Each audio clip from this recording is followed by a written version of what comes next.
Today in classical electrodynamics, we are going to discuss the physical interpretation of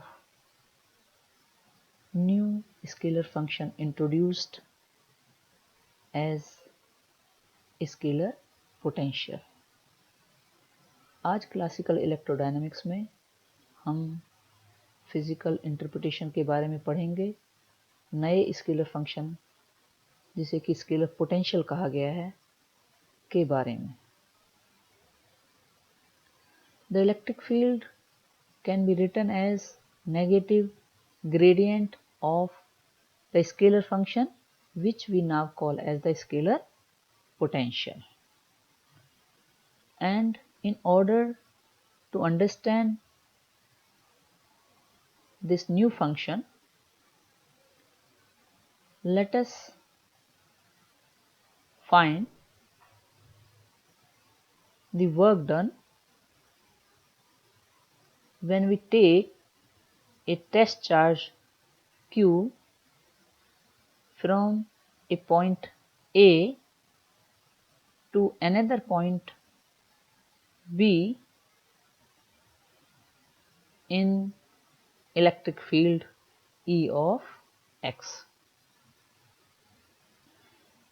electric field E को हम लिख सकते हैं minus gradient of scalar function जिसे कि हम स्केलर पोटेंशियल कहते हैं. और इस नए फंक्शन को समझने के लिए हम वर्क डन निकालेंगे जब एक टेस्ट चार्ज Q को किसी एक पॉइंट A से किसी दूसरे पॉइंट B तक ले जाया जाए किसी इलेक्ट्रिक फील्ड E में. जब यह चार्ज एक स्थान से दूसरे स्थान के लिए मूव करेगा तो इलेक्ट्रिक फील्ड की वजह से इसके ऊपर कुछ फोर्स एक्ट करेगा. When this charge will move from a point to another point, it will experience a force due to the electric field E, and the force F will be equal to charge Q times the electric field E. वह force F बराबर होगा Q into the electric field E. अब हम अगर ये माने कि हमारा चार्ज Q पहले बहुत छोटा सा डिस्टेंस dl कवर करता है, तो अगर ये डिस्टेंस dl कवर करता है तो बहुत थोड़ा सा कार्य होगा. Small amount of work done हम निकाल सकते हैं, लेकिन हमें निकालना है कि total amount of work done कितना होगा जब ये A से B पॉइंट तक जाता है. तो यह वर्क डन हमें इंटीग्रेशन से प्राप्त होगा. वर्क डन W बराबर minus A to B F dot dl. यहां पर ये नेगेटिव साइन इस वजह से आया है क्योंकि हम इलेक्ट्रिक फील्ड के अगेंस्ट कार्य कर रहे हैं. When we move this charge Q by a small distance dl, then a small amount of work will be done. But we want to find what will be the total amount of work done when we move this charge from a point A to point B. So the total work done can be obtained by integrating. So the work done W is equal to minus integration between the limits A to B F dot dl. Here we are having negative charge because we are working against electric field. The work done is against electric field. That's why we get a negative charge here. यहाँ पर अगर हम force F की value इस expression में रख दें तो यह बन जाता है minus Q integration A to B E dot dl के बराबर. So if we substitute the value of force F here, then the expression will become minus q integration A to B E dot dl. And substituting और दोबारा से electric field E की अगर हम value यहाँ पर रख दें तो इलेक्ट्रिक फील्ड E होता है minus negative gradient of scalar potential. तो वर्क डन W होगा Q integration A to B del phi dot dl.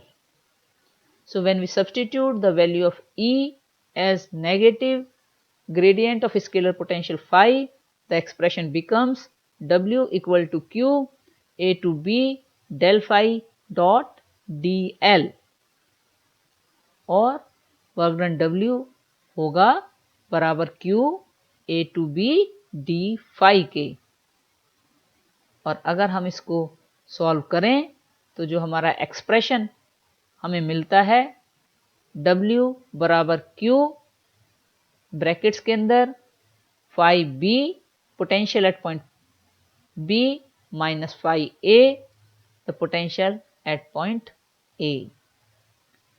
So when we solve it further, it just becomes Q limits A to B d phi, and this gives us the expression W equal to Q, and within the brackets we have phi B, the scalar potential value at point B, minus phi A, the value of scalar potential at point A.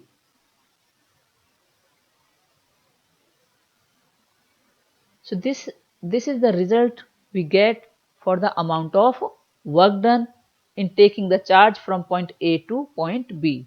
ये हमें result मिलता है work done के लिए कि हमें कितना कार्य करना पड़ता है जब हम पॉइंट चार्ज को पॉइंट A से पॉइंट B तक हम ले जाते हैं.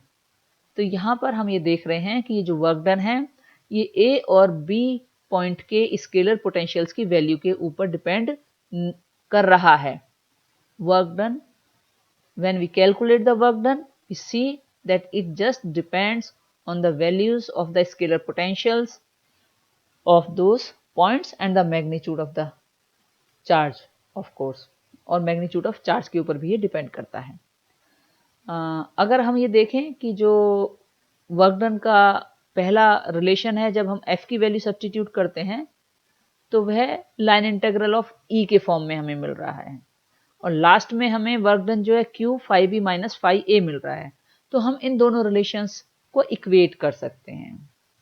When we see in the initial expression W is equal to minus Q A to B E dot dl in terms of line integral of electric field, and in the last expression we are getting W is equal to Q phi B minus phi A in terms of scalar potential. So we can equate these two relations so as to get, तो हमें इससे क्या मिलता है line integral A to B E dot dl is equal to minus phi B minus phi A.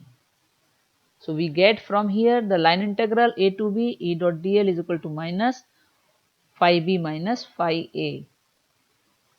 और अगर हम किसी क्लोज्ड कर्व के अलोंग इस वैल्यू को कैलकुलेट करें, यानी अगर हम A पॉइंट से मूव करा करके चार्ज को वापस A पॉइंट पर ले आएं तो यह वैल्यू 0 हो जाएगी, because in that case phi B will be same as phi A. So if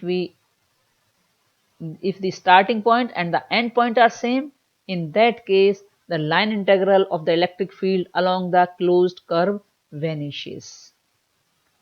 अगर हम जहां जिस पॉइंट से चार्ज पार्टिकल को लेकर जाते हैं वापस अगर हम उसी पॉइंट पर ले आते हैं, उस केस में जो लाइन इंटीग्रल है वो वैनिश करेगा, क्योंकि वहां पर phi b और phi a बराबर होंगे। तो हम ये कह सकते हैं कि इलेक्ट्रिक फील्ड का लाइन इंटीग्रल किसी बंद परिपथ में 0 हो जाता है, इट वैनिशेस।